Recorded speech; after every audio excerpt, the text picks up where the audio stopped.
partir dessa parte do texto, né, onde ele fala da sugestão e libido, aí já começa um pouco mais, uma discussão um pouco mais própria do Freud, né? Porque até então ele tá fazendo uma discussão a partir da visão dele, mas sobre outros autores, né? A partir daqui, ele começa a pensar a partir exclusivamente da psicanálise, praticamente. Em alguns momentos ele faz referência a algum outro autor, mas é praticamente o restante do texto é bem psicanalítico, né? Então, não que os outros não sejam, não que ele não recorra à psicanálise nos outros momentos, mas ele ainda está fazendo uma espécie de resenha, uma espécie de discussão mesmo, né, do Le Bon e do McDougall.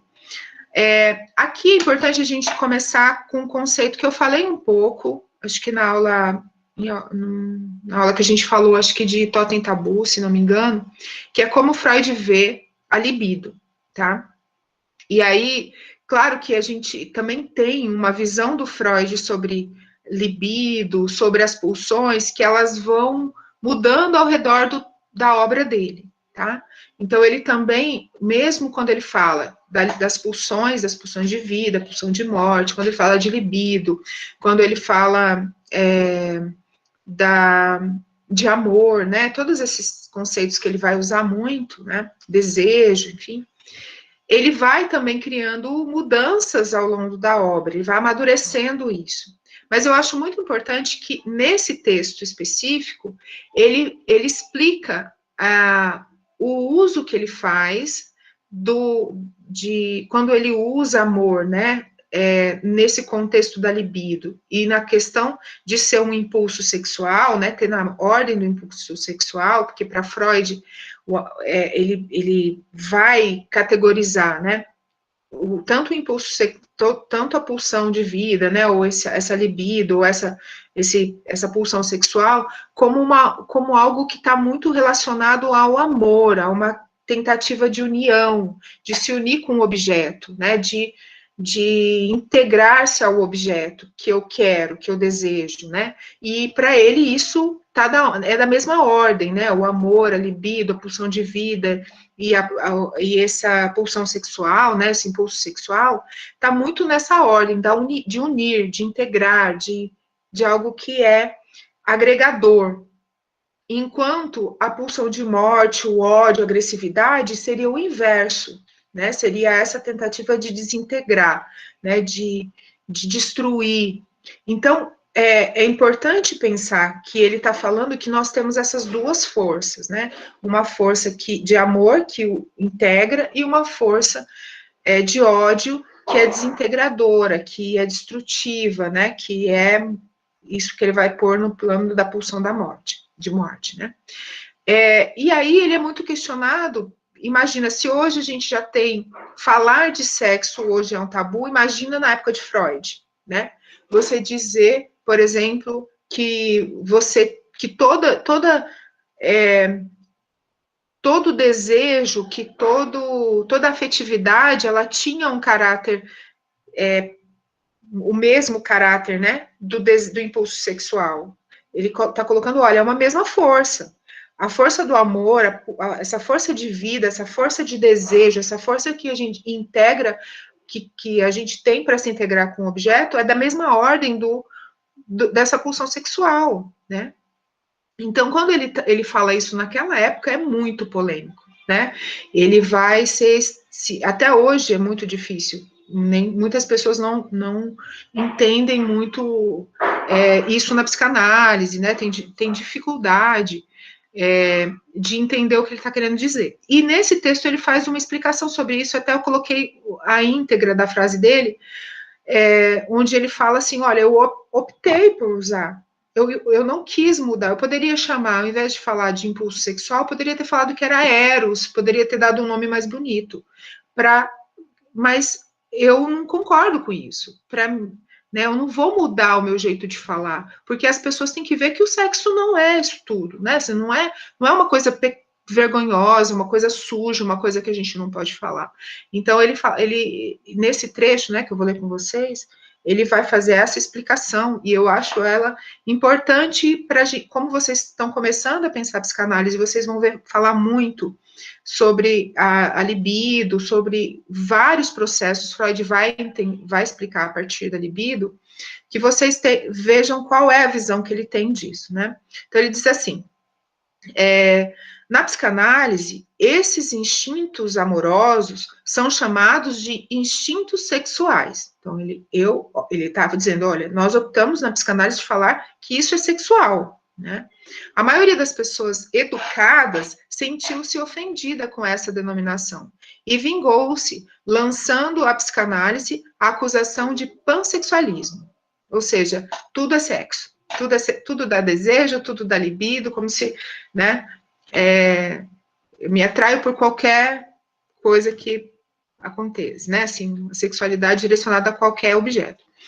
Quem toma a sexualidade por algo vergonhoso e humilhante para a natureza humana, tem inteira liberdade para usar expressões mais nobres, como eros e erotismo. Eu próprio poderia tê-lo feito desde o início, poupando-me de muita hostilidade, mas não quis fazer, porque prefiro evitar concessões à pusilanimidade. Essa palavra é difícil. Pusilanimidade. Ou seja, fazer aquilo para uma coisa, né, assim, ceder a alguém para que você possa não ser mal compreendido, né? Então, de alguma forma, dizer aquilo que o outro quer ouvir. Nunca se sabe aonde conduz esse caminho. Primeiro cedemos nas palavras e depois, pouco a pouco, também na coisa. Não consigo ver nenhum mérito em ter vergonha da sexualidade. A palavra grega eros, que deveria minorar um insulto, é tão somente a tradução da palavra alemã amor, Liebe. E, afinal, quem pode esperar não precisa fazer concessões. Então, experimentaremos a hipótese de que as relações de amor, ou, expresso de modo mais neutro, os laços de sentimento, constituem também a essência da alma coletiva.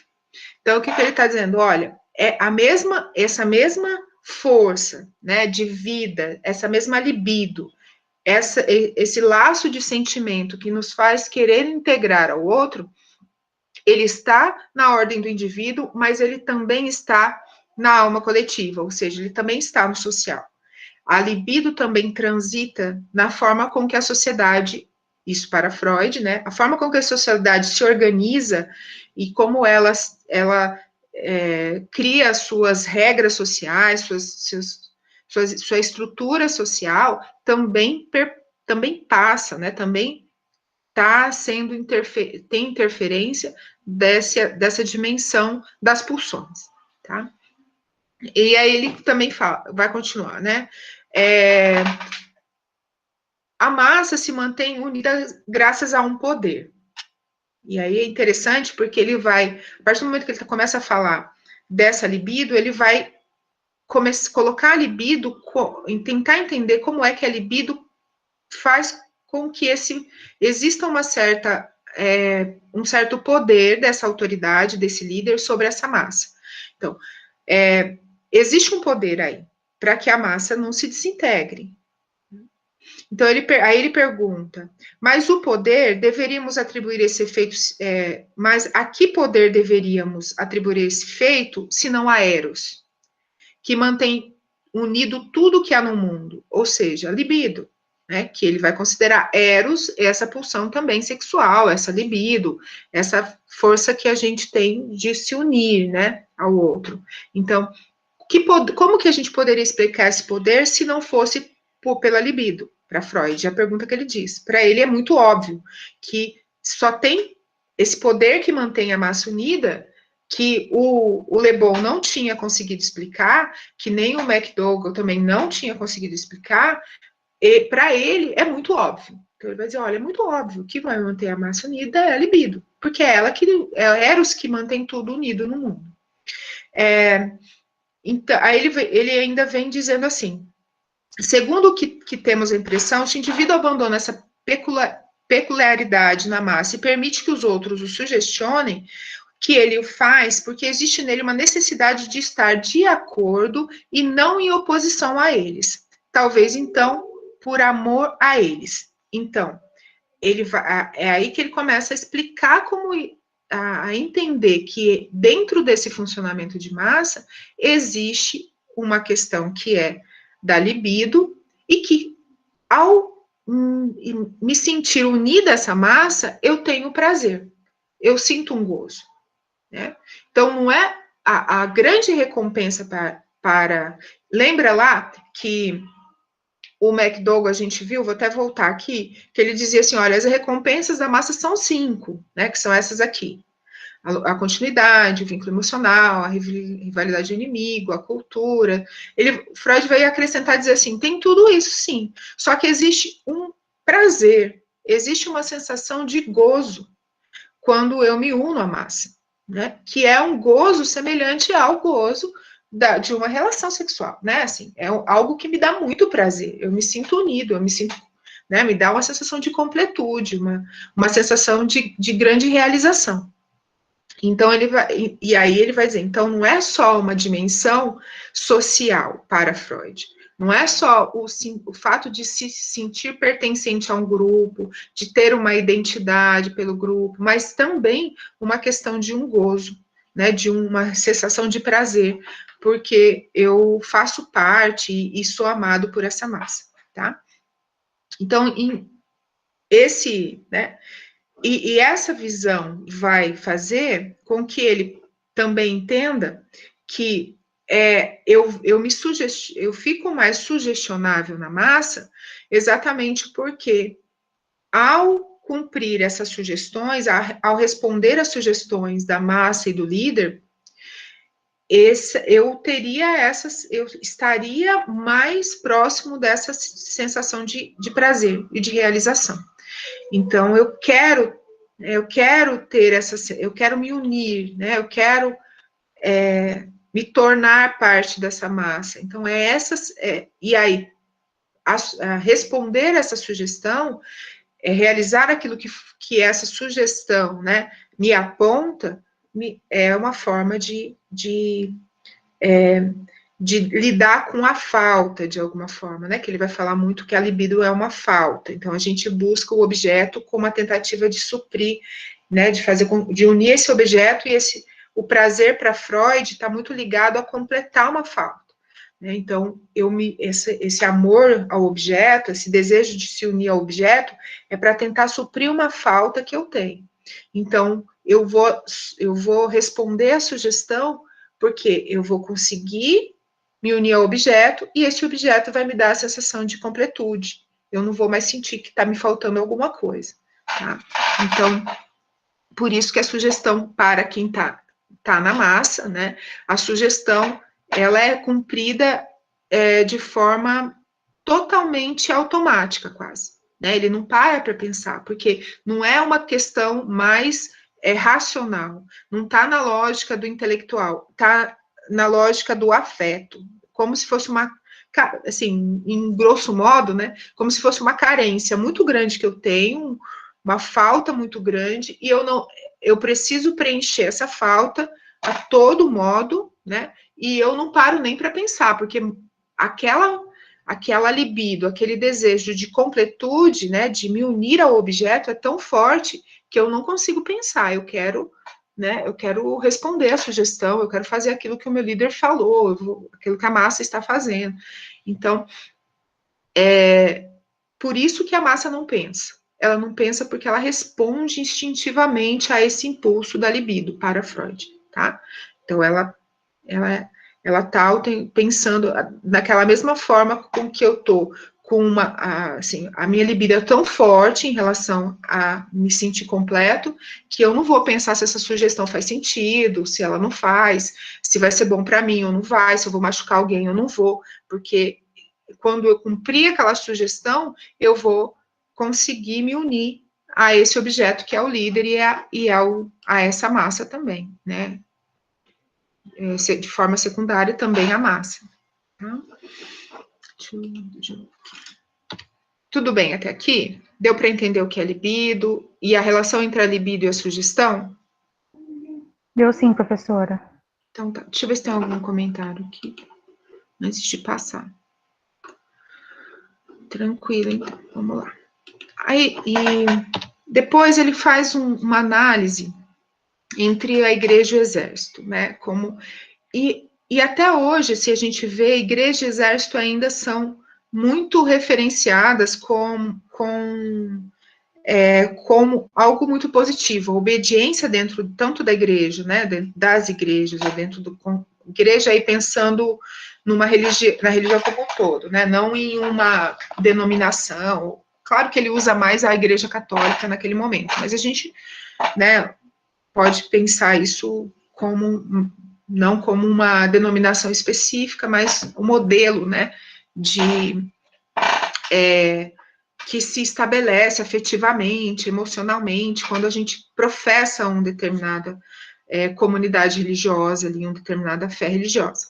Então, ele vai usar uma análise da Igreja Católica, naquele momento, ali onde o Freud está escrevendo, e do Exército, para mostrar um pouco como essa força ela vai construindo para esse indivíduo uma adesão a essa massa, uma ligação com essa massa, de forma que seja muito difícil para ele romper. Tá? Então, primeiro ele vai dizer que elas são massas artificiais, tanto a igreja quanto o exército, elas são invenções, são né, invenções sociais, humanas, né, para Freud. Elas têm ali os seus propósitos dentro de uma sociedade, ela tem uma função dentro de uma sociedade, tanto a igreja quanto o exército, né, na visão de Freud. E a principal força que ele vai dizer em ambas é que existe uma força de coação desse indivíduo, que também vai gerar uma coesão desse grupo. Né? Então, primeiro, você coage essas pessoas a estarem cada vez mais assim, ligadas. E como isso?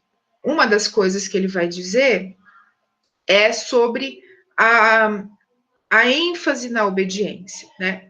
Quanto mais eu obedeço dentro tanto da igreja quanto do exército, melhor eu sou. Né? Mais eu sou reconhecido, mais eu sou valorizado ali. Então, a obediência cega dentro dessas duas instituições para Freud, essa obediência cega ela é muito valorizada, né? A não obediência, a desobediência, ela é castigada, né? Ela é vista como uma dissidência, né? Como se você estivesse traindo, você estivesse sendo desleal. Qualquer questionamento, né? Você questionar um dogma de uma fé é visto como algo muito sério, muito grave, né? Como uma deslealdade. A mesma coisa no exército. Você não questiona, no exército você não pode questionar a ordem do comandante, né? Do seu superior. Isso é visto como um ato de deslealdade, um ato de sacrilégio, né, no caso da fé, no caso do exército, como um ato de deslealdade a toda a instituição. Mesmo que você questione uma pessoa, o seu chefe direto, aquilo é tomado como se você estivesse sendo insubordinado a toda a instituição. Né?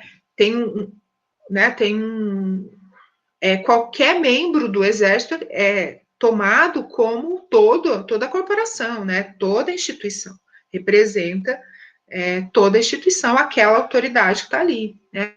E a mesma coisa na igreja. Se o padre representa toda a igreja, representa também Cristo ali. Então, você questionar o padre ao mesmo tempo é como se você estivesse questionando a autoridade de toda a instituição ali, né? Então, você começa também a ter uma série de maneiras ali de você despersonificar, né? Algumas coisas desses representantes ali, eles não são só uma pessoa ali que pode errar, pode falhar, mas aquilo ali, eu olho para eles e eles simbolizam todo o ideal que aquela instituição representa. Então, isso também é uma forma de você garantir essa estrutura, né, essa união dessa estrutura, porque eu posso não ir com a cara do padre, mas eu não tô mas se você vai ou não vai com a cara do padre, é outra coisa, aqui não, ele não é padre mais, aqui ele é Jesus, né, então isso faz com que essas forças que poderiam levar as pessoas a se, né,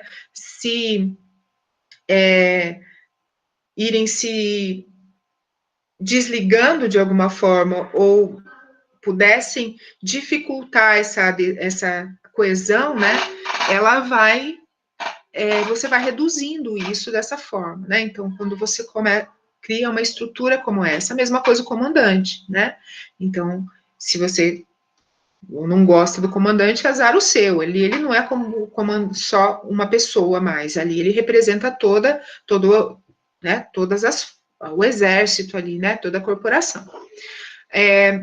E aí, qualquer tentativa de você se desligar, geralmente ela é amplamente punida. Eu tenho muito, acho que eu dei um exemplo na aula passada, mas eu lembro muito das cenas, assim, acho que são muito simbólicas as cenas do Tropa de Elite, né? Que é muito isso, né? O quanto que você desistir ou se desligar, o quanto isso é punido. Você está num exercício, você está numa missão, e você não querer fazer aquela missão, você não. Isso tem uma força muito grande, né? É como se você tivesse traindo, né, todo mundo. Você não fazer, você não cumprir, então você é punido, porque o teu crime é de estar querendo desertar, né, daquela missão, né, você dizer não a Deus, né, você foi escalado para uma missão e não quis ir, então isso você né, tentou se desvincular de alguma forma, então isso é visto como se você estivesse negando a Deus, estivesse negando né, toda a corporação. E ele vai falar muito, e aí primeiro ele fala muito da igreja, depois ele vai falar um pouco mais do exército, mas ele vai também, dentro da igreja, ele vai falar muito dessa figura, né, ele até deixa, embora ele não faça uma grande análise disso, ele quase simboliza muito, a partir das ideias do totem tabu, um pouco essa relação, né, simbólica com Cristo, né, e que é esse Deus que ele é morto pelos homens, né, injustamente, e que a gente vai se redimir, porque por esse pecado que todos nós fizemos, né, simbolicamente fizemos a ele. Então, ele vai colocar um pouco dessa relação também com religiosa, né, de você sempre estar em débito, então você existe uma relação de você depende disso porque você está em débito, você tem uma culpa, você tem um pecado, você tem alguma coisa ali que te deixa em uma situação de inferioridade em relação à própria instituição toda, né? Então a instituição é quem está ali validando, quem absolve a tua culpa, quem absolve o teu pecado, quem tem a chave para você ser redimido ou não.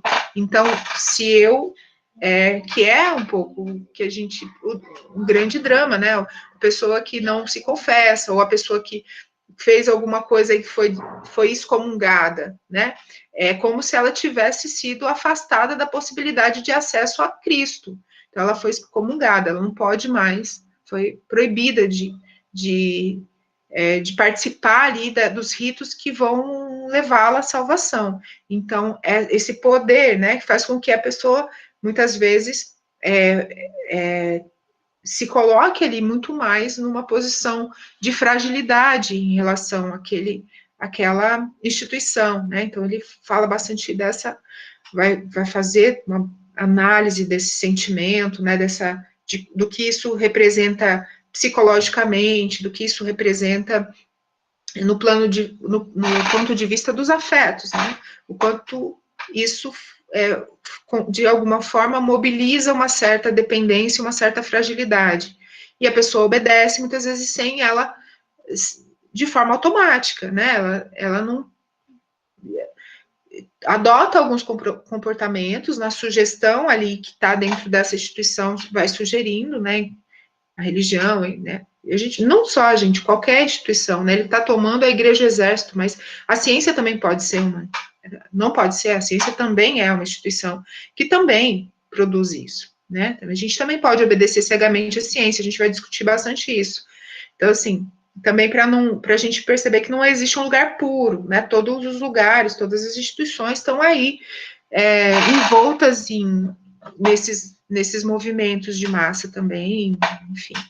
Mas ele vai descrever bem o quanto essa fragilização desse sujeito, né? A fragilização que ele vai depois falar um pouco mais para frente, mas que é a fragilização do ego, vai acontecendo dentro da instituição de forma que eu respondo mais facilmente ao que é determinado e me sinto mais ligada àquilo que aquela instituição determina, né, o que ela espera de mim.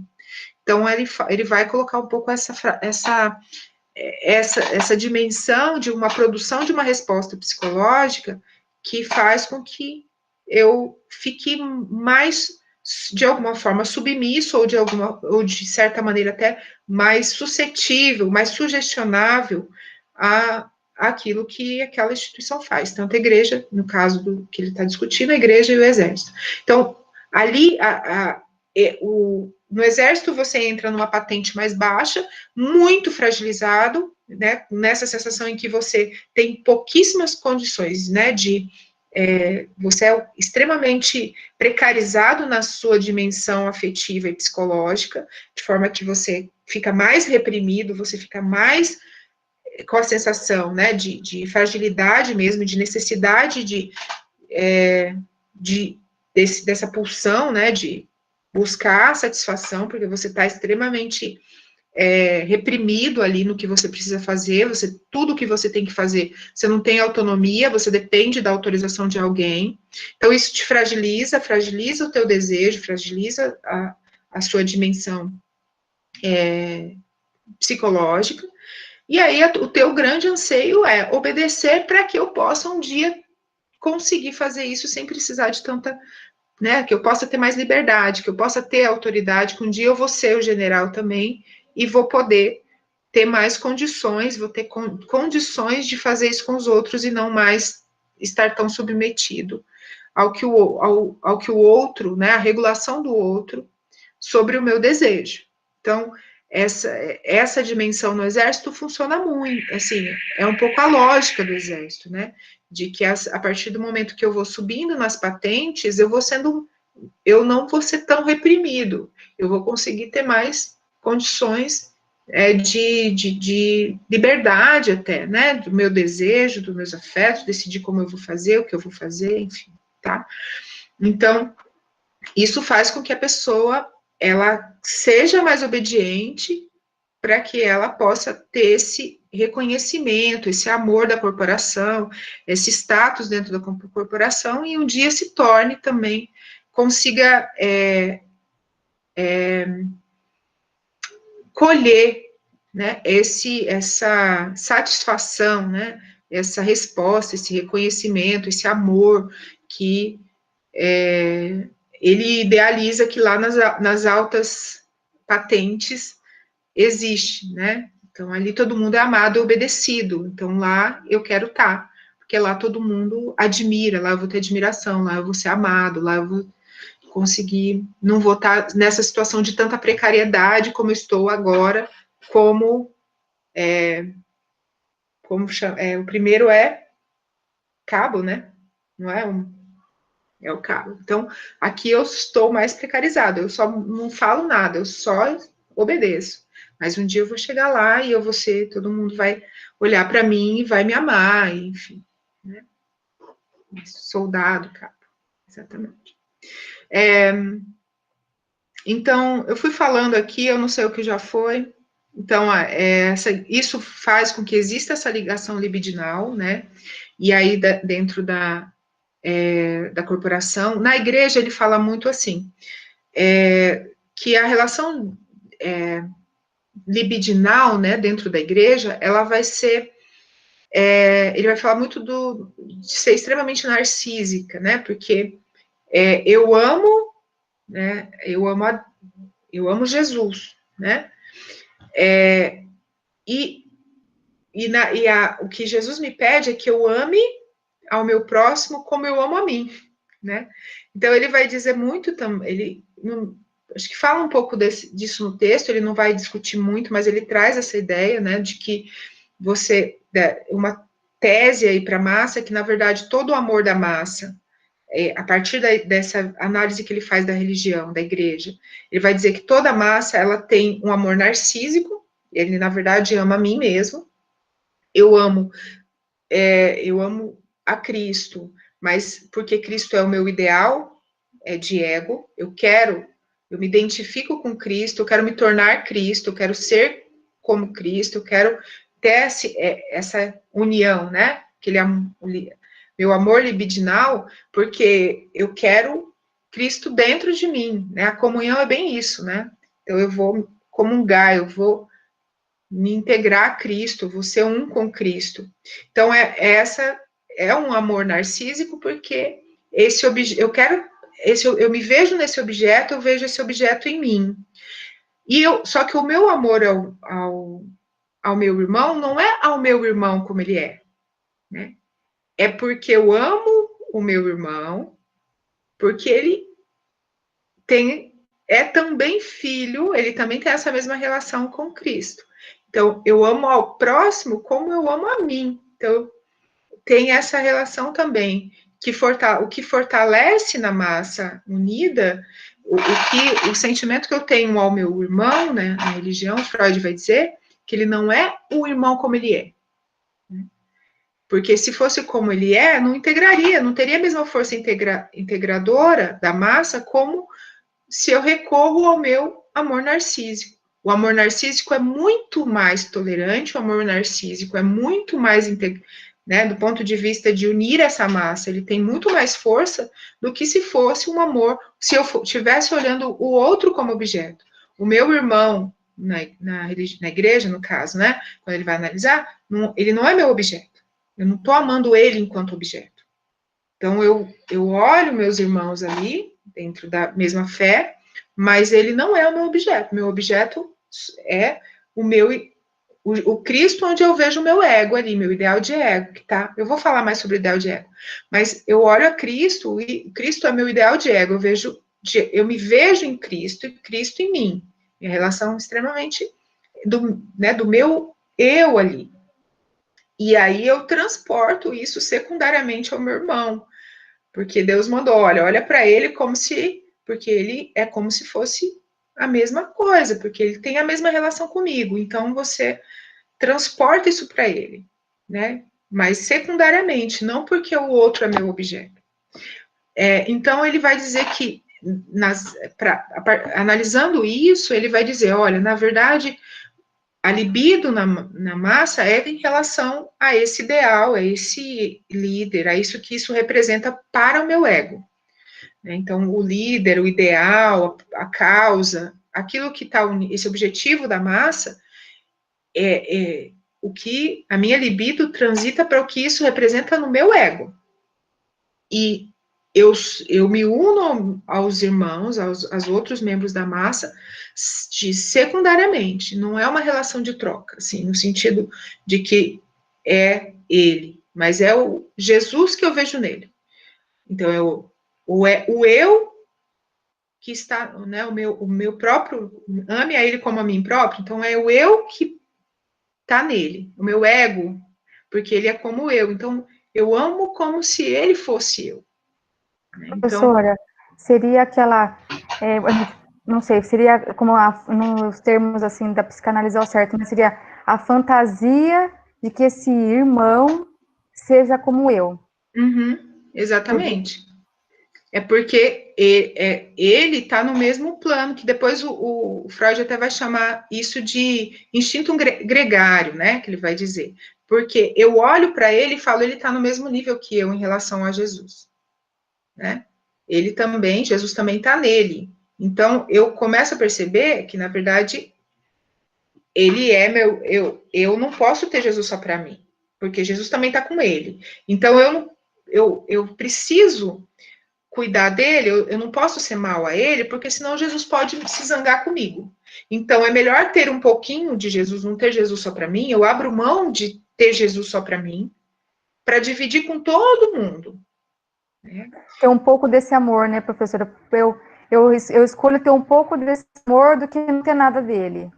Ou zangá-lo e ele ter eu passo a ter o ódio de Jesus. Então, eu olho esse irmão, na verdade, mas eu amo a ele, de alguma forma, me uno a ele, mas na expectativa de me manter unido a Cristo. Não porque eu quero me unir ao irmão. Assim, isso é a análise de Freud, tá, gente?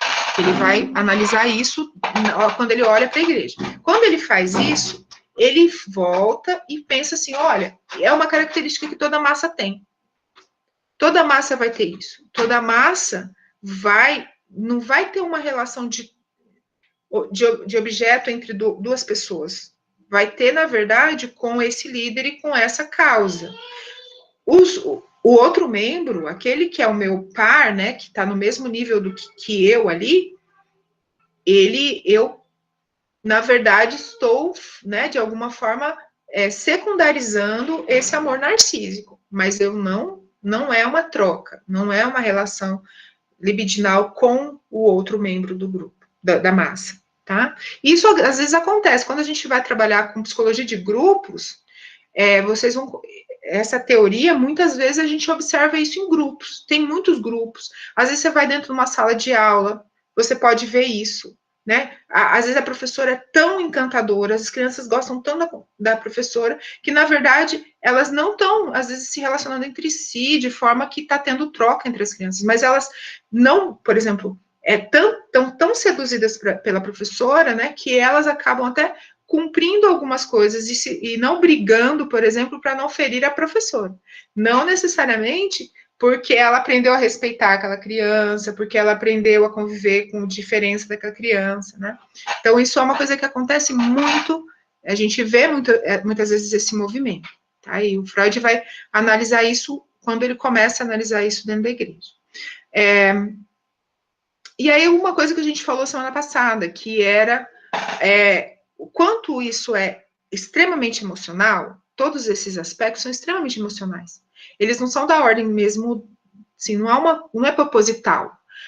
Eu vou fazer, né, assim, eu estou respondendo a um dogma religioso, ou estou respondendo a uma ordem da minha corporação, isso não é uma coisa afetiva, acontece de forma muito emocional e afetiva para essa pessoa, de forma muito espontânea, né? Que o Freud vai falar inconsciente, porque é totalmente afeto, ela não tem nem noção do que, não para pensar, porque isso está na ordem das pulsões mesmo. Então, da mesma forma que isso é extremamente forte para agregar uma massa, as pulsões são extremamente fortes para agregar uma massa, elas são igualmente fortes para dispersar uma massa. Né? Então, da mesma forma que... e por que dispersa? Porque quando eu estou nesse sentimento de união, eu olho para o outro membro da massa e eu penso assim, bom, eu posso contar com ele, né? Porque ele está unido a Cristo.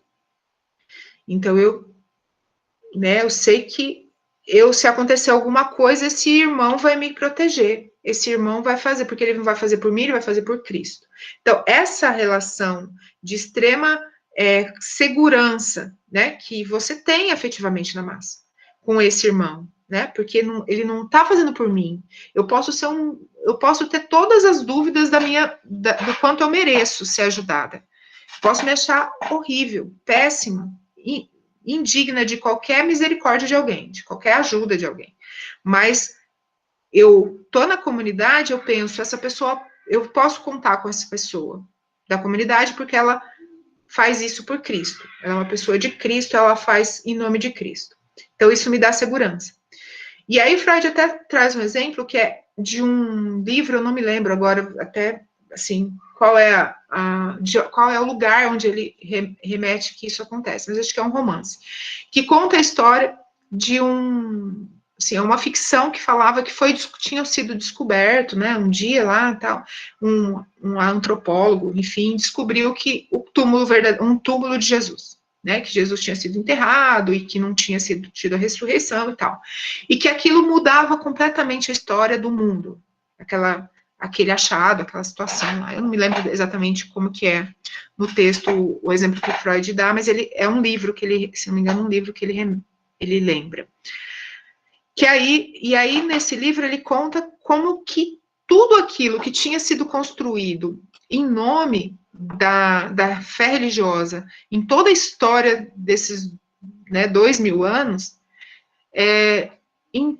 partindo daquele momento tinha se disperso, né, naquela ficção lá o autor tinha construído. E ele vai analisar isso, ele falou assim, se existisse algo semelhante, né, quando você tem essa segurança ameaçada, quando você tem aquela certeza que foi o que fez com que você amasse e você olhasse esse líder, né, ou essa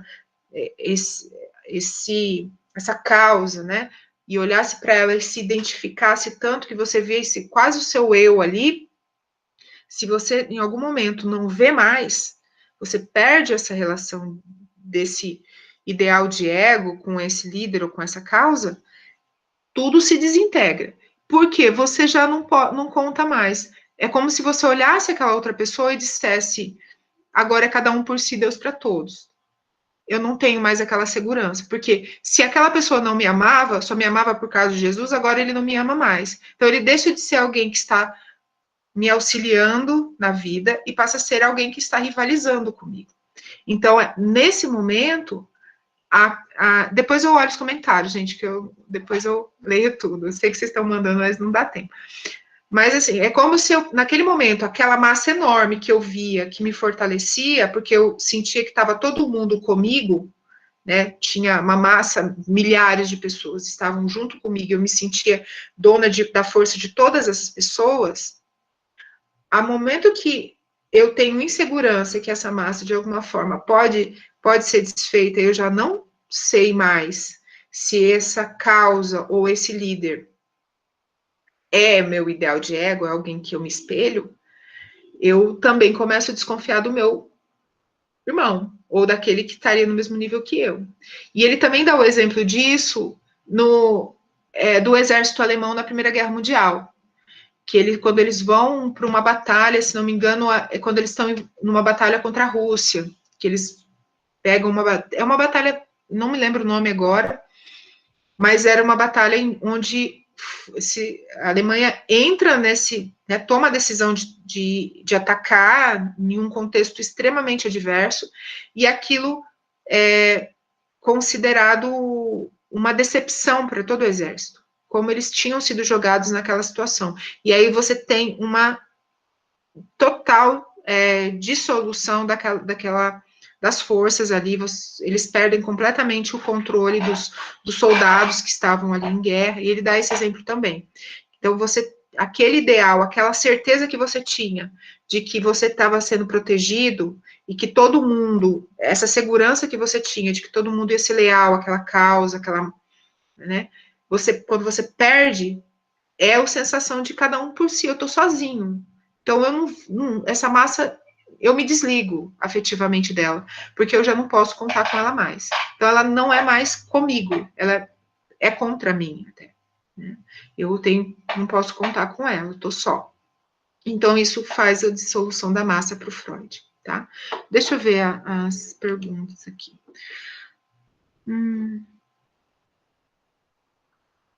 A Carol...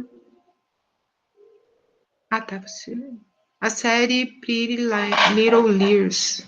Tudo isso é mostrado de uma forma bem clara. Legal, eu não conheço, Elton. Depois, se você quiser falar um pouquinho, vou anotar também aqui. Acho que era isso, né? É uma série... tem na Netflix. Legal. Então, pode falar. Na verdade, é uma série bem teens, assim, né? Eu tenho até vergonha de falar isso, porque acho que ninguém imaginava isso olhando para mim, né? Mas é uma série muito interessante, onde o grupo, né, as meninas se unem, cometem vários crimes, uma menina fica cega, enfim, a série tem várias reviravoltas.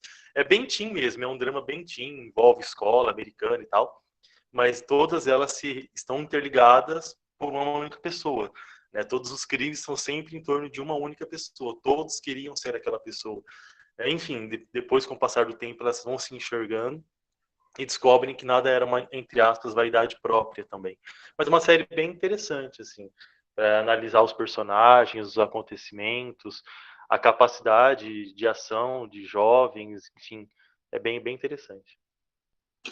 É legal pegar umas séries assim, você tá falando assim, é bem teen e tal, mas às vezes você pega umas séries assim, uns filmes meio despropositais, que você sabe que o autor não teve proposta de fazer um filme técnico, assim, teórico, embasar. Às vezes você pega. E aí você vê que aquilo foi tão espontâneo e você encontra a teoria naquilo que foi feito de forma muito espontânea, né? E aí é interessante também, porque às vezes a gente fica querendo achar a teoria nos filmes muito, né? Assim, Almodóvar e tal. Mas aí você pega, às vezes, uma coisa que é muito espontânea, mas você consegue encontrar, assim, de uma forma muito genuína, né? De quem fez e de quem também participou daquela produção, né? Legal. Então fica a dica aí da série. Vamos lá. Acho que aqui tranquilo até aqui então, gente. Acho que a gente falou um pouco dessa desintegração, né? E aí, a frase que o Freud fala dessa desmoralização do líder, desintegração da massa, ele diz a perda do líder em qualquer sentido. Então, quer dizer, não precisa o líder morrer ou desaparecer. Se aquela sensação, aquele desejo, né, aquela pulsão que eu tinha sexual, né, essa libido que eu tinha voltada para o líder é meu objeto de desejo, né? Então, se ele deixa de ser esse objeto, de alguma forma, ele perde essa função de liderança nesse momento, a confusão que resulta é de pânico, né, é de perigo, aí desaparece tanto a relação com o líder, quanto também a relação dos outros indivíduos da massa. Então, quando a gente falava lá no final da aula passada sobre o filme do Chaplin, um pouco é isso. Naquele momento, tem dupla função. Para quem já tinha uma visão de que aquele movimento nazifascista era errado, aquele discurso é aplaudido e realmente puxa até que, enfim, o nosso líder está falando alguma coisa razoável, né? Então, para aquelas pessoas, aquilo é visto como, né, vem dessa forma. Para aqueles que viam no Führer, né, nesse líder, valorizavam o ódio, valorizavam essa postura dele do ódio, né, da aniquilação da diferença e tudo mais, naquele momento, ele se parece bondoso, ele mostra bondoso. Então, para aquele momento, ele vira uma decepção para quem via nele aquele ideal de um eu, de um ego, né, forte, violento, né, autoritário e tudo mais. Então, naquele momento também, essa pessoa que esperava isso dele, essa força, essa violência, naquele momento ele também é uma desmoralização, ele é desmoralizado. Então, por isso que é interessante, porque o discurso dele, o discurso do falso líder, né, do falso ditador, ele tem esse efeito de fazer com que, então, aquela relação afetiva que ele mobilizava pelo ódio, pela violência, naquele momento, interrompida, né? Ele passa a já não ser mais um objeto de devoção para quem via nele um ideal de força, violência e tudo mais. Tá? E aí, agora, alguns conceitos mais da psicanálise, né? Um deles que o Freud vai falar bastante é esse da identificação e do ideal de ego. ao longo de toda a obra de Freud, ele fala de dois conceitos. Ele vai falar do ego ideal, né? E eu nem coloquei aqui, mas eu vou falar rapidamente só para vocês saberem que tem dois conceitos, que vocês podem encontrar em alguns momentos, ego ideal e ideal de ego. Ele tem esses dois conceitos, tá?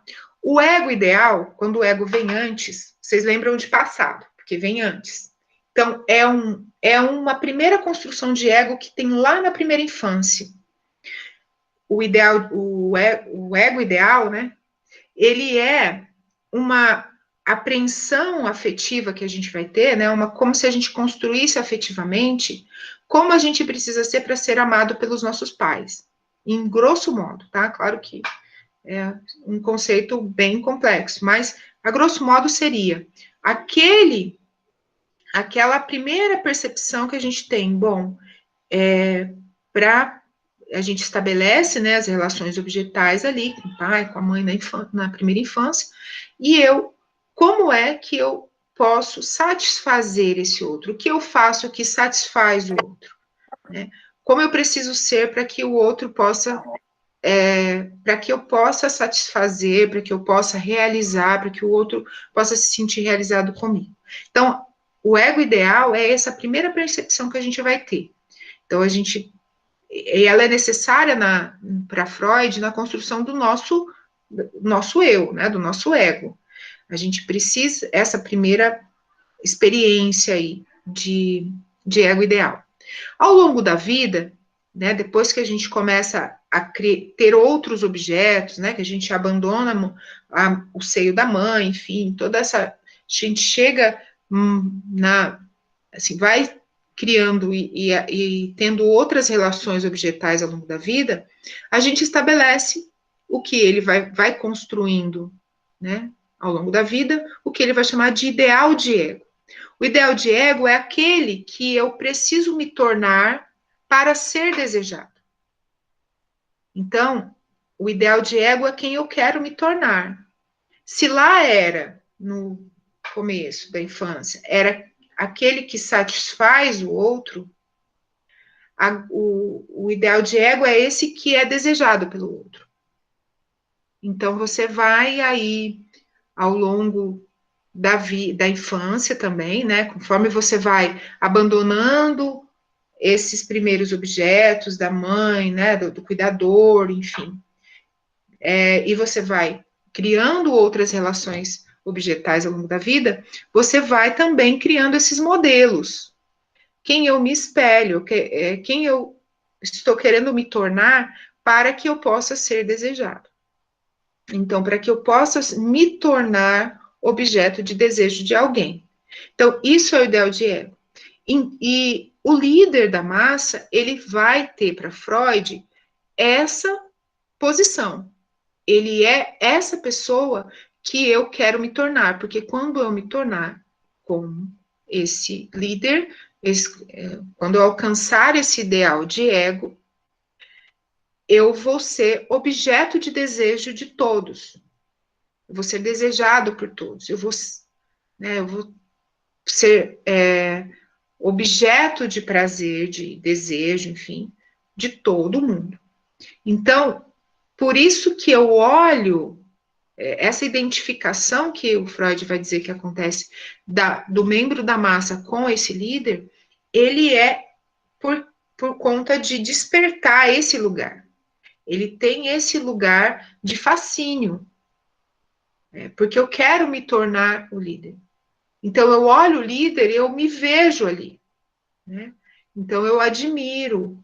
E que é o mesmo, por exemplo, que acontece também, muito semelhante ao que acontece na hipnose, né?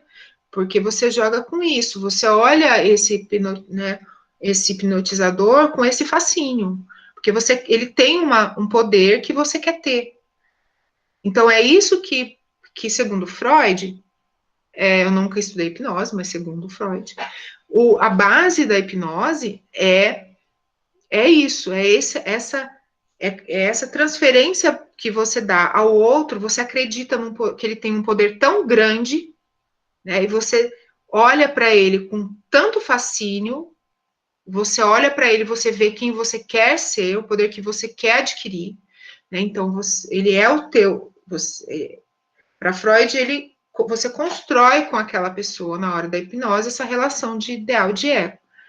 E aí isso faz com que você se identifique ali com aquilo que ele diz, com aquilo que ele fala, aquilo faz completo sentido para você.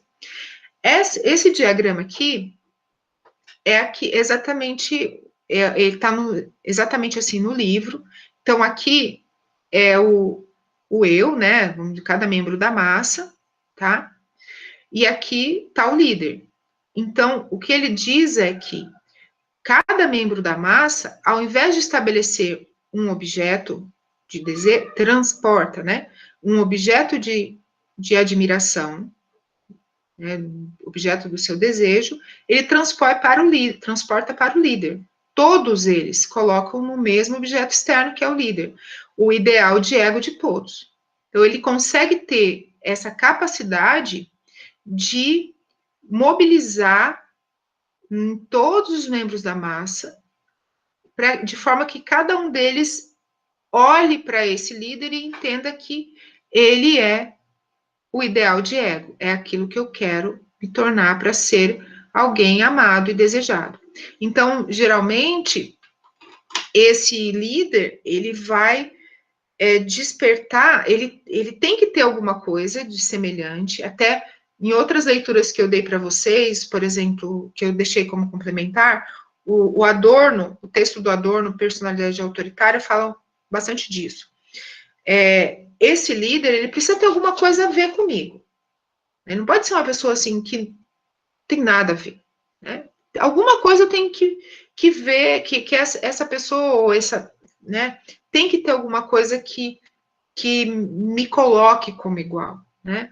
Então, vamos voltar, quando você vai para o exército, ele é alguém da mesma nação, ele também é brasileiro, por isso que o exército faz tanto essa questão, fala tanto de uma identidade nacional, e ainda que ele seja de outra parte do país, mas você tenha uma cultura muito diferente, o que vale é que ele também é brasileiro. Então, existe essa sensação de que nós somos iguais em alguma coisa. Quando a gente vai fazer essa mesma relação, né, pensando na igreja, na religião, Cristo esteve na terra, andou entre nós, também. Então, não é um Deus que está no Olimpo, né, como era o dos gregos, ou que está numa outra dimensão. Não é Jesus foi homem, teve dor, né, sentiu sede, sentiu fome. Então, ele é alguém como eu, né? Ele teve na Terra e teve alguma coisa como, né? Então, há alguma coisa que precisa ter um laço onde eu olhe. Essa massa precisa olhar esse objeto da libido, onde ele vai colocar o seu ideal de ego, e tem que ter alguma coisa semelhante. Porém, ele tem alguma coisa gloriosa, uma trajetória gloriosa, alguma coisa, esse ideal de ego, ele tem alguma coisa semelhante ao meu ego. Ele não é completamente diferente. Tem alguma coisa que faz com que eu olhe para ele e fale assim: ah, eu posso ser. Ele também já esteve no meu lugar, ou ele tem alguma coisa semelhante a mim, mas ele se tornou alguém muito mais forte, muito mais admirável, muito mais glorioso. Então, eu também posso chegar nessa glória, nesse sucesso, nesse poder, nessa força, né? Eu posso chegar a ter o mesmo prestígio, o mesmo amor que esse líder teve, tá? Então, ele, ao mesmo tempo que ele é alguma coisa distante de mim, ele não pode ser totalmente desamarrado de mim, tem que ter alguma coisa em comum, tem que ter alguma coisa que eu olhe para esse, né, para esse líder, ou para esse que eu estou colocando como ideal de ego, eu tenho que me reconhecer nele de alguma forma, tá? Senão não funcionaria, né? Que só dá porque tem essa esperança, tem alguma coisa semelhante, e eu vou conseguir também chegar a me tornar como ele, tá? Então, isso é a identificação para Freud. Então, toda identificação, ela tem um componente narcísico, porque ele fala desse eu que eu quero ser e que eu me identifico, e que essa relação entre meu ego, meu ideal de ego, né? Então, ela tem esse componente narcísico. E por isso é que, quando eu olho o líder, eu não estou olhando o líder, eu estou me olhando no líder, estou olhando eu mesmo ali, né?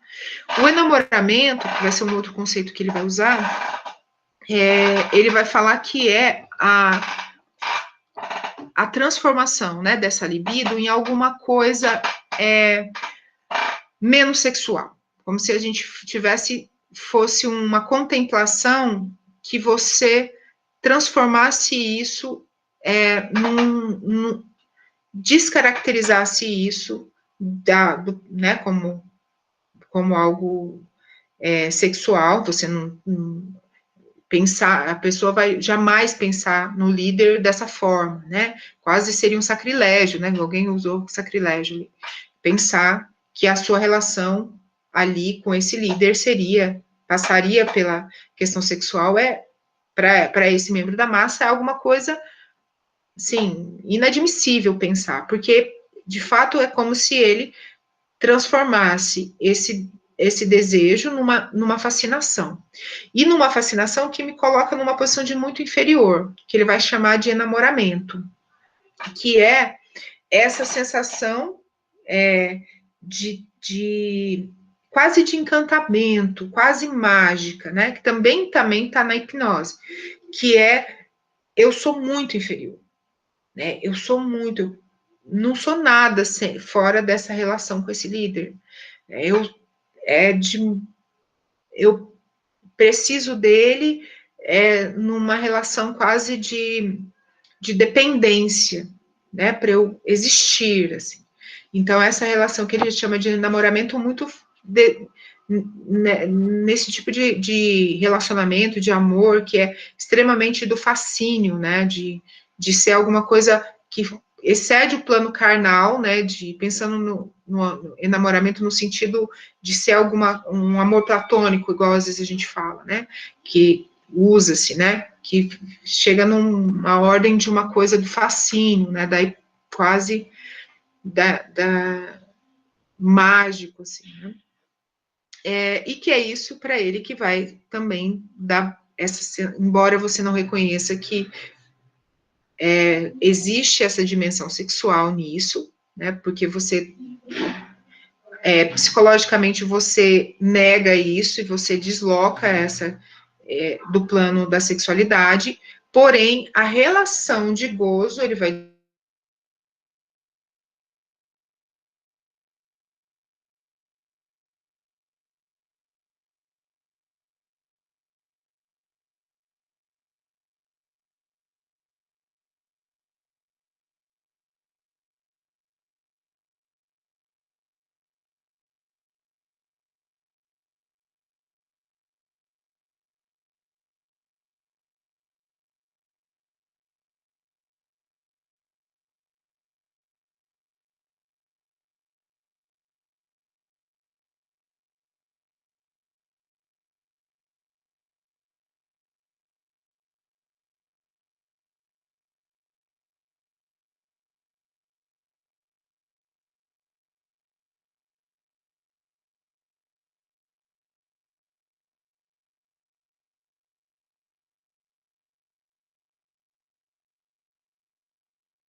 Pessoal, vocês estão me escutando? Sim, Carol. A professora colocou no grupo que a internet dela caiu. Não sei se vocês viram lá. Ah, ela falou que voltou. A internet, que ela vai tentar entrar de novo. Beleza, então.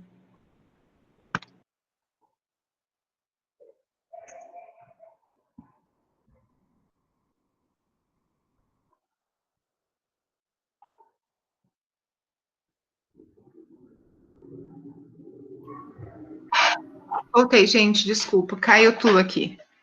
Todo mundo. Imagina.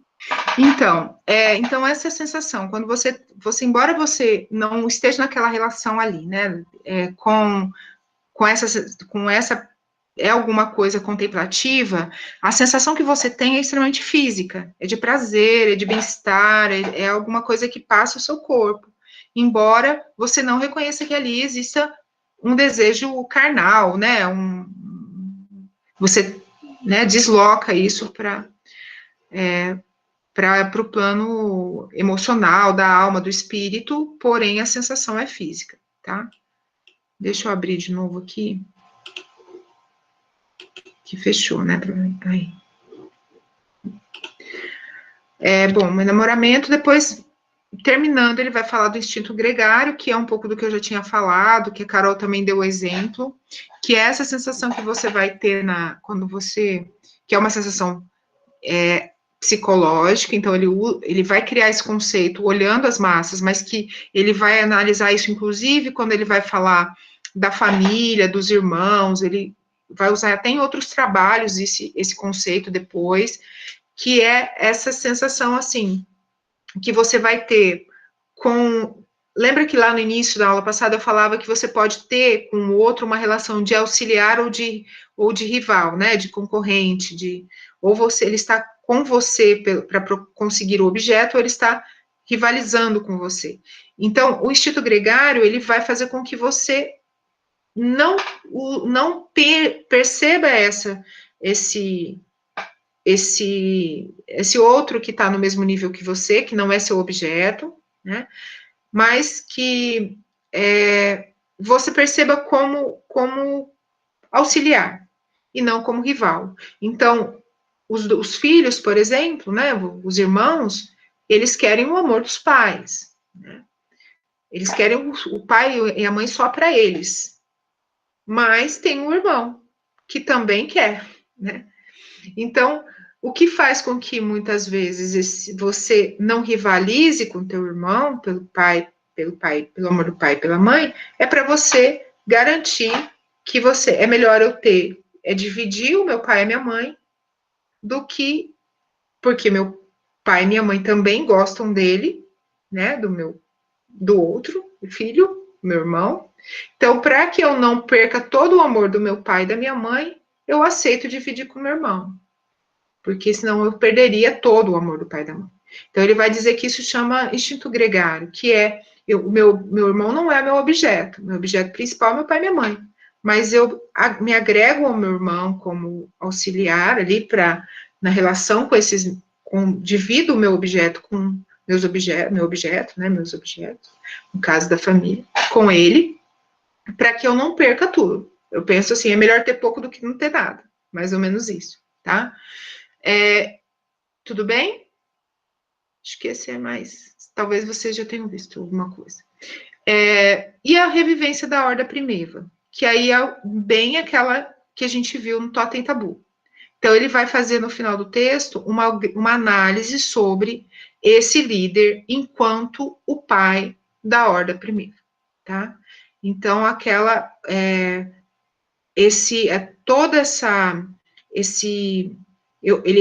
se torna, né, o meu ideal de ego, porque para esse filho da horda primitiva, lá antes de matar o pai, né, lá na horda primitiva, o pai tinha todo mundo, né? O pai, ele era o ser narcísico absoluto, porque todo o clã, né, toda a horda era objeto de desejo do pai, estava à disposição da satisfação do desejo do pai. Então, ele era o ser narcísico na sua máxima expressão. Ele não tinha frustração do desejo. Ele estava o tempo todo satisfeito no seu desejo, porque a ordem inteira estava ali à disposição do desejo desse pai da horda. Então, quando esse membro da massa olha esse líder, ele olha e vê, de alguma forma, esse mesmo poder, né, que existia nessa relação com o pai da horda. É ele que diz quem pode, quem não pode ter o seu desejo satisfeito. Todo desejo, toda a libido da horda depende do poder do pai. É ele que regula. Então, a gente quer ser como esse pai. Né? E que também vai ter, e aí ele vai dizer bastante também, que por isso é que na massa se regula tanto a agressividade e a sexualidade. Ele vai dizer que, e até fala lá na igreja ainda e o exército, ele vai falar um pouco disso também. Depois, o Reich fala muito isso, no texto que eu deixei do Reich. Embora o Reich seja uma pessoa, uma vida bem polêmica, né, ele vai passar depois por começa na psicanálise e no marxismo, depois ele vai abandonar os dois, a psicanálise e o marxismo, vai fazer umas experiências energéticas, outras coisas, é uma figura... Mas os textos dele de psicanálise são muito bons. Ele tenta entender muito essa perspectiva mesmo e ele vai trazer que explicar até mais do que Freud. Freud lança essas ideias no texto, mas ele não aprofunda tanto. Reich aprofunda bastante, que é a dimensão da repressão sexual para a coesão da massa.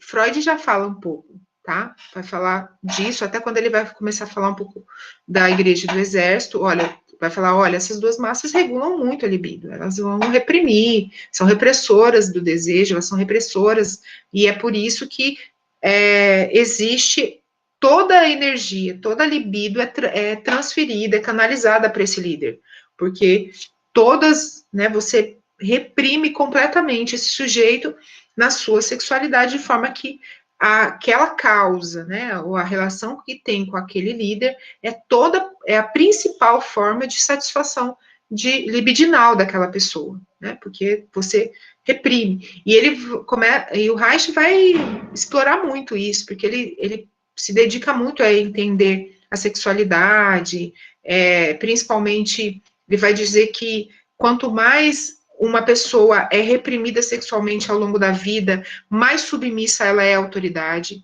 na visão do Reich. Então, para o Reich,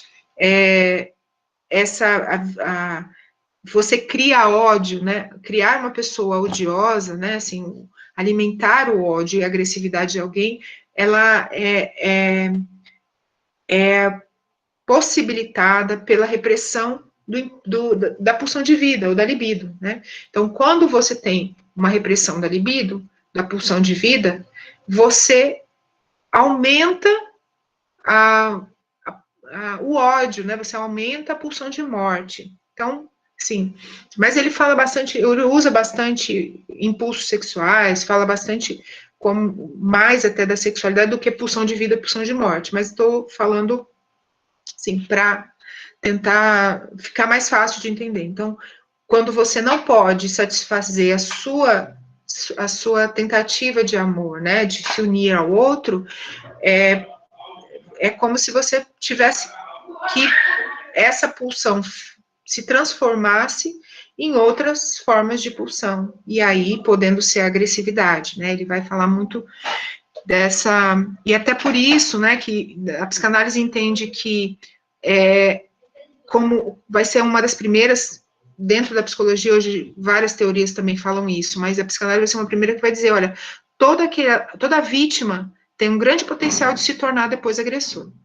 E é um pouco por essa lógica, né, porque, primeiro, porque você começa, coloca nessa figura desse que me reprime, que me maltrata, que me agride, que me causa mal, então, eu coloco nele esse ideal de ego, que é quem depois eu posso ter esse poder e fazer isso também, né? Então, e junto com isso, essa mesma sensação que ele vai dizer assim, olha, quando você tem uma pessoa que é extremamente uma criança, ele até diz muito que quando você tem uma criança onde os pais são extremamente repressores dessa sexualidade ao longo da vida, essa criança ela começa a ter dificuldades de tomar atitudes críticas em relação a si mesmo, ela não consegue mais entender seus próprios desejos, ela vai ter dificuldade de agir de forma crítica, ela vai se tornar mais submissa à autoridade, depois que ela cresce, porque ela é o outro que vai ter que dizer para ela o que ela pode desejar, o que ela não pode desejar. Então, para o Reich, a repressão sexual, né, modelos muito repressivos produzem pessoas muito submissas, muito mais fáceis de serem conduzidas na massa. Então, para ele até tem uma frase que ele diz, né, que a grande questão, as massas crescem muito fácil porque nós temos uma sociedade extremamente repressora e uma extremamente reprimida também, né? Uma sociedade que, ele até usa essa frase, há milênios nós somos tão reprimidos, né, alguma coisa assim, dizendo que isso facilita, porque as pessoas ficam elas têm tanta dificuldade de canalizar a libido para outras coisas, que elas ficam suscetíveis a esses tipos de movimentos que utilizam a libido, né, que manipulam a libido das pessoas, mais ou menos assim, grosso modo, tá? Então, acho que é isso, gente, aí mais sobre a psicanálise e claro, estou fazendo assim um apanhado geral, porque vocês leram, discutiram isso no texto. A Michelle, professora, tem como dar um exemplo de acontecimentos atualmente da Horda Primeva, ou pelo menos parecido? Tem vários, né, eu acho que a gente pode pensar, acho que a Horda, ela nos afeta tanto até nas nossas relações familiares ainda. Né? A gente tem uma sociedade ainda muito dentro do modelo parental, né, que ainda coloca quando a gente vai estudar violência doméstica, por exemplo, a gente vê muito ainda esse lugar que autoriza muitas vezes esse homem agressor como nesse lugar, né, nesse lugar narcísico até, né, de que a família está ali, ele é o pai, o cabeça, e tudo tem que girar em torno do seu próprio desejo, né, da sua... a dificuldade que nós temos até disso, que inclusive para reconhecer até hoje que dentro de um casamento uma mulher pode ser estuprada, né, a gente ainda tem dificuldade, por exemplo, isso, porque a gente imagina que dentro do casamento é direito do marido a hora que ele quiser ter relação sexual, né, e aí a gente ainda tem que falar, muitas vezes, nem as mulheres, às vezes, conseguem perceber que podem ser estupradas dentro de um casamento. Quando a gente começa a trabalhar com violência doméstica, a gente vê isso, e isso é reflexo ainda, né, embora a Horda Primeva e todo o totem tabu, principalmente do Freud, é um mito, né, ele constrói um mito, uma teoria, né, ele está criando um mito mesmo, assim, de como ele acredita que aconteceu as coisas ali, naquele momento histórico e tal, né, histórico, enfim, naquele momento da humanidade, está criando uma teoria, né, alguns vão dizer até um mito dessa horda, né, desse desfecho da horda, mas a gente vê que tem algumas coisas que a gente percebe na forma de funcionar afetivamente algumas coisas, assim, e nessa estrutura de patriarcado, né, onde o desejo masculino está sempre nesse lugar, né, e o quanto muitas vezes também esse lugar que está para esse pai da horda, enfim, ele também traz, né, nesse momento hoje, a gente vê o sofrimento que também, quando a gente tenta desconstruir esse lugar, causa muitas vezes para esse homem que teve essa promessa desse lugar, né? Então a gente vê, por exemplo, as mulheres quando começam a conquistar algum espaço o quanto às vezes os homens se sentem ameaçados por alguns lugares dentro do casamento, por exemplo, né? Então, às vezes você tem relações que começam a dar errado quando a mulher começa a ter mais admiração, por exemplo, tem mais reconhecimento, quanto isso muitas vezes traz uma dimensão afetiva muito dolorosa para esse homem, porque ele sente que ele já, né, não está nesse lugar, né, de admiração e de prestígio questionado, né? Então, a gente ainda vê isso no cotidiano das relações, principalmente de gênero, né? Então, Freud fala que a horda primitiva é quase a matriz da nossa sociedade patriarcal, né? Então, a gente tem isso muito presente. Nos movimentos sociais de massa também, né? Se a gente for pensar, muitas vezes o quanto a figura da virilidade, né, essa figura estereotipada do masculino, ela é utilizada como um lugar. A gente vê situações muito como se quando você quer, como se você usasse ainda, né, quando algumas características que são desse ideal de líder, né, atribuído ao pai da horda, né, utilizado às vezes na mídia, às vezes nos próprios materiais, às vezes na forma com que a própria sociedade apresenta alguém, apresenta uma determinada ideia, apresenta uma determinada fato, situação, e como que se cria, né, essa ideia de que desse lugar admirável como um lugar ainda desse pai da horda, né, como esse pai que nisso que o Freud fala do narcisismo, do ser narcísico supremo, né, que ele está ali, ele tem todo o poder de se satisfazer e regular quem pode ou não pode ser satisfeito, ele tem o poder de controlar a libido de toda a horda, é ele que estabelece, e com ele, né? Então, é uma honra ainda, né, nessa ideia de que ser desejado por esse pai da horda é uma honra, né? Como assim?